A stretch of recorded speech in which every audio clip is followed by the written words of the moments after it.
मंजिलें मिलती रहेंगी, रास्ते बनते जाएंगे, तुम्हारी सोच हो अच्छी, किनारे मिलते जाएंगे। This is the mantra of the success. Be positive, think positive and do positive. You definitely get success and achievements in your life. So follow my rules and subscribe my channel, like my channel, share my channel. That's all. Students, welcome you on my YouTube channel अपनी English by शरद दीक्षित। आज का video कुछ ऐसी magic tricks के बारे में है जिनको फॉलो करके आप अपने एग्जाम्स में बहुत अच्छे मार्क्स ला सकते हैं। इसलिए इन मैजिक ट्रिक्स को आप एज इट इज फॉलो करना, definitely you will get good marks in your exam.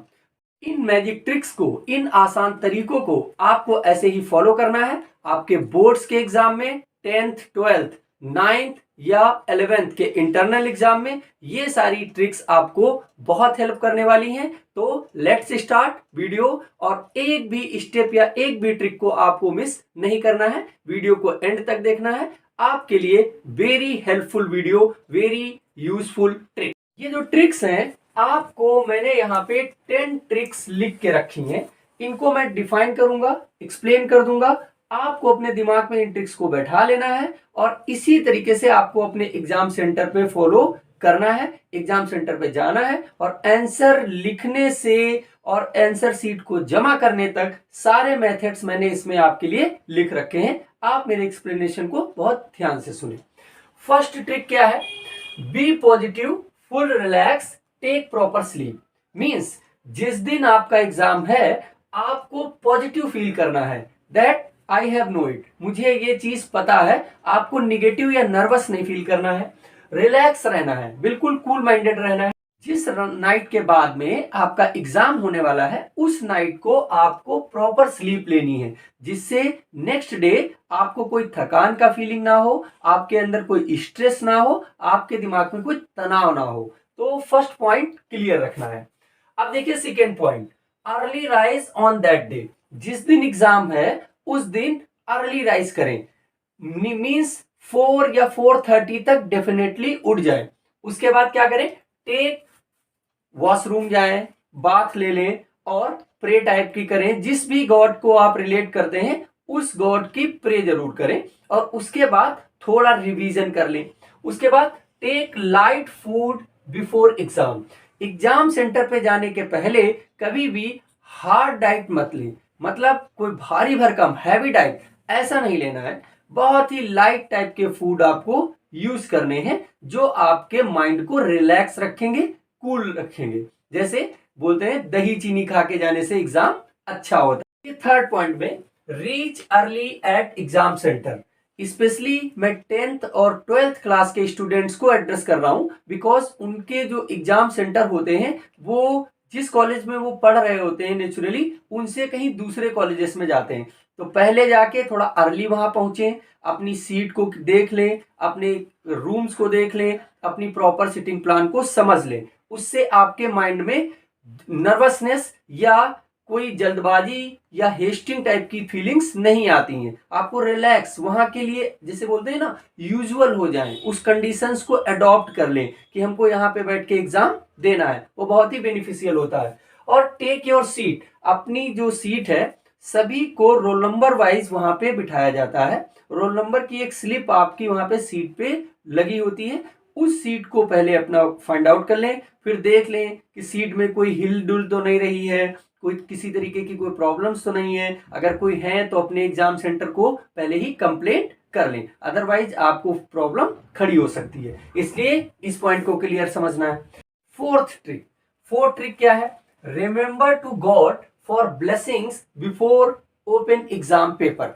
अपने एग्जाम पेपर को ओपन करने से पहले जिस सीट पर आप बैठे हुए हैं वहां से एक बार जिस भी गॉड को आप मानते हैं, ये आपकी चॉइस पे है। आप अगर गॉड बिलीवर हैं तो पहले एक बार पॉजिटिव नेचर के लिए, मतलब पॉजिटिविटी लेने के लिए गॉड की प्रे करें कि प्लीज आप यहाँ पे मुझे पॉजिटिव रखें और मेरी हेल्प करें। ना मैं नर्वस फील करूं, ना तो मैं हेजिटेशन फील करूं, ना तो मुझे जल्दबाजी हो। इस तरीके की पॉजिटिविटी के लिए आपको गॉड से प्रे कर लेनी है, थोड़ा अच्छा फीलिंग आएगा। उसके बाद फिफ्थ ट्रिक में बहुत ही अच्छी और बारीक चीज है, उसको ध्यान से सुनना है। क्या? Fill details carefully on answer sheet. जो आपको आंसर शीट मिल रही है उसका जो फ्रंट पेज है जिस पर आप अपनी पर्सनल डिटेल्स को लिखते हैं उसको बहुत ही केयरफुली आपको फिल करना है।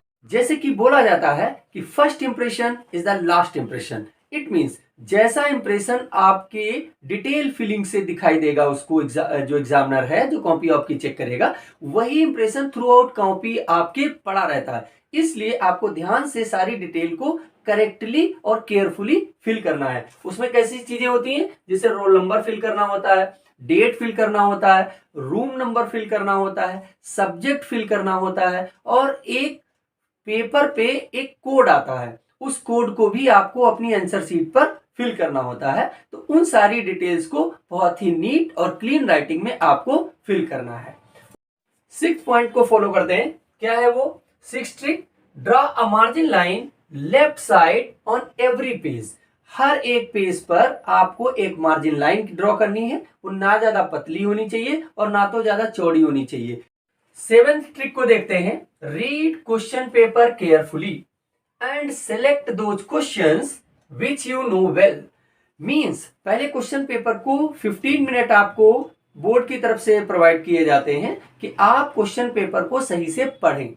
रियली में आपको बहुत ही केयरफुली क्वेश्चन पेपर को पढ़ना है।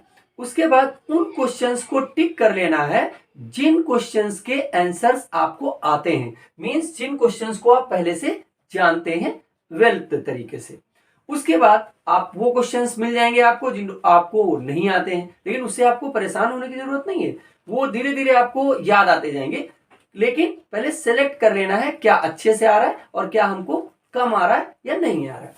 उसके बाद देखिए 8th ट्रिक क्या फॉलो करनी है। Start writing from front page. पहले पेज से ही लिखना शुरू करना होता है। मतलब जिस पर आपको पर्सनल डिटेल फिल करने का ऑप्शन दिया जा रहा है वही पेज से आपको आंसर नंबर 1 स्टार्ट कर देना है। और नीट एंड क्लीन राइटिंग, इस पॉइंट का बहुत ध्यान रखना है। जितना अच्छा राइटिंग में आप अगर अच्छी राइटिंग में कुछ गलत भी लिख गया ना तब भी आपको अच्छे मार्क्स आने की पूरी पॉसिबिलिटी है। तो फर्स्ट प्रायोरिटी आपको क्या रखनी है कि राइटिंग बहुत नीट एंड क्लीन होनी चाहिए। एकदम अच्छा इंप्रेशन पड़ना चाहिए। जितना शो ऑफ कर पाएंगे, जितनी अच्छी तरीके से अपने आप को आप वहां पे दिखा पाएंगे, क्योंकि एग्जामिनर आपको नहीं जानता है। देखिए आपके जो क्लास टीचर्स होते हैं या जो सब्जेक्ट टीचर होते हैं वो आपको थ्रू आउट 1 ईयर में समझते हैं, जानते हैं। बट जो एग्जामिनर आपकी वहां पे कॉपी चेक कर रहा होता है वो आपको बिल्कुल नहीं जानता है।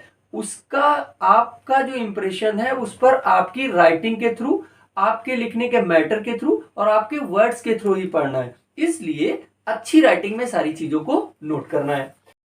हम 9th ट्रिक की बात करते हैं। हमने आपको कैसी फीलिंग रखनी है, कब उठना है, कैसे आपको रिलैक्स फील करना है, कैसे आपको डिटेल में जाना है और कैसे आपको एग्जाम सेंटर पहुंचना है, सारी ट्रिक्स मैंने आपको बताई हैं। अब समझना यह है कि हम अब वॉर सिचुएशन में आ गए, मतलब राइटिंग में। तो कॉपी ही आपको एक्सप्रेस करने वाली है वहां पे। तो कैसे हमको लिखना है, आंसर्स कैसे लिखने, अब उस ट्रिक को देखिए। 9th ट्रिक है right answer in series from 1 to dash dash. Means 1 number से लगा के 1 2 3 4 5 कभी भी स्किप करके आंसर मत लिखिए। मीन्स इससे एक रॉन्ग मैसेज जाता है कि आपको ये चीज पता थी और ये चीज नहीं पता थी। आपको भले ही वो आंसर नहीं आता हो बट उसका नंबर या सीरीज सेम रखें। अगर वो आ रहा है तो उसको लिखें, नहीं आ रहा है तो बना के लिखें। कॉपी को ब्लैंक बिल्कुल मत छोड़ें। अगर बिल्कुल ही आपका टाइम भी ओवर हो गया और नहीं लिख पाए तो वहां पे लाइन ड्रॉ करके पीटीओ लिख दें। बट आंसर सीरीज में होने चाहिए। क्यों? जिसके लिए भी आप बोर्ड का एक सिचुएशन समझ लें। जो बोर्ड की कॉपी होती है उसमें जो नंबर होते हैं वो इनसाइड पेज पर आंसर के पास भी देने होते हैं और ऊपर एक केजिंग बना होता है ऐसे टाइप का, जिसे कि 1 का ए, उसके आगे ऐसे बॉक्स टाइप का बना होता है। उस बॉक्स में भी नंबर फिल करने होते हैं।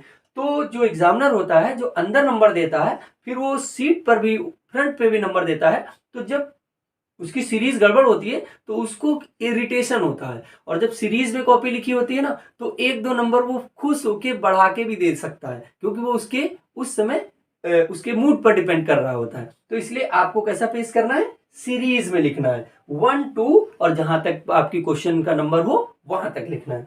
और हाईलाइट वर्ड्स, इस बात को ध्यान रखिए, जैसे किसी का नेम है, कोई डेट है, या किसी प्लेस का नाम है, या कोई पर्टिकुलर वर्ड्स हैं, उनको क्या करें, ब्लैक से हाईलाइट कर दें। जैसे ब्लू से लिख रहे हैं तो उन वर्ड्स को हम ब्लैक से समथिंग हाईलाइट, जिससे कि वो अच्छे दिखें, तो उसका भी बहुत अच्छा इंप्रेशन पड़ा। अब हम मैजिक ट्रिक्स की फाइनल की तरफ पहुंच रहे हैं, और जो 10th ट्रिक है वो सबसे ग्रेट है। क्यों? इसके द्वारा ही आप जो है फाइनल टच देंगे अपनी कॉपी को। तो इसको बहुत ध्यान से देखना है। क्या है? Have time management. आपको समय का निर्धारण, मींस टाइम की जो मैनेजिंग है वो बहुत अच्छे से आती होनी चाहिए। क्यों? आपको 3 आवर्स का टाइम मिलेगा बोर्ड के एग्जाम में, और उन 3 आवर्स में किस क्वेश्चन को हमको कितना टाइम देना है, या इस क्वेश्चन के लिए हमको कैसे टाइम को मैनेज करना है, बचे हुए समय में हम कितने क्वेश्चंस कर पाएंगे, ये सारी चीजें आपको फाइनली फॉलो करनी होती है। तो टाइम, एक वॉच ले जाएं, क्योंकि मोबाइल वगैरह तो अलाउड बिल्कुल नहीं होता है, इसलिए आप कोई भी एक रिस्ट वॉच ले सकते हैं और अपने फ्रंट पे वहां पे जाके रख के टाइम को मैनेज कर सकते हैं। Revise your answer sheet before submit your answer sheet. अपनी आंसर शीट को वहां पे जो लगे होते हैं इन्विजिलेटर्स उनको बोलते हैं, मतलब जो परीक्षक जो आपको देखते हैं कि आप कोई चीटिंग नहीं कर सकें, आप कोई नकल नहीं कर सकें, आप किसी से बात नहीं कर सकें, उनको कॉपी को सबमिट करने से पहले आपको क्या करना होता है कि कॉपी फुल रिवाइज जरूर कर लें कि कहीं हमने कोई क्वेश्चन छोड़ा तो नहीं है, हमने किसी क्वेश्चन को डबल तो नहीं कर दिया है। डबल का भी बहुत रॉन्ग मैसेज पड़ता है, हो सकता है वो आपका जो गलत वाला है उसको चेक कर दे और जो अच्छा वाला है वो कट हो जाए। इसलिए डबलिंग नहीं होनी चाहिए, कोई क्वेश्चन छूटा नहीं होना चाहिए, और सारे क्वेश्चन सटीक हैं, ये हम रिवाइज कर लेते हैं। और अगर मान लिया कहीं पे फिर भी आपके पास वक्त बच जाता है, आपका पेपर सॉल्व हो जाता है, तो हाईलाइट अच्छा कर लें, किसी लेटर्स को बोल्ड कर दें, कुछ ऐसा अपने कॉपी के साथ लगे रहें till the end of the submitting before your answer sheet to the invigilators. इन ट्रिक्स को फॉलो करके आप डेफिनेटली एग्जाम में अच्छे मार्क्स ला सकते हैं। इस मेरे वीडियो को अपने दोस्तों में शेयर करें, अपने फ्रेंड्स को शेयर करें, और मेरे चैनल को एक लाइक तो बनता है, चैनल लाइक कर दें। और ऐसी ही धमाकेदार ट्रिक्स और कुछ नई नई बातें मैं हर वीडियो में आपके लिए लाता रहूंगा। आप बोर्ड एग्जाम में मेरे वीडियोस को बहुत ही केयरफुली, जब भी आपको टाइम मिलता है, अपनी स्टडी पे फोकस करें, वो आपका पहला काम है। जब भी आपको टाइम मिलता है तो 10 से 15 मिनट इन ट्रिक्स को फॉलो कर लें, और जो मैं शॉर्ट ट्रिक्स बताने वाला हूं अपने नेक्स्ट टू नेक्स्ट वीडियो में, उनको फॉलो करने के लिए मेरे चैनल को सब्सक्राइब जरूर कर लें। That's all, best of luck for your exam, be happy, be healthy.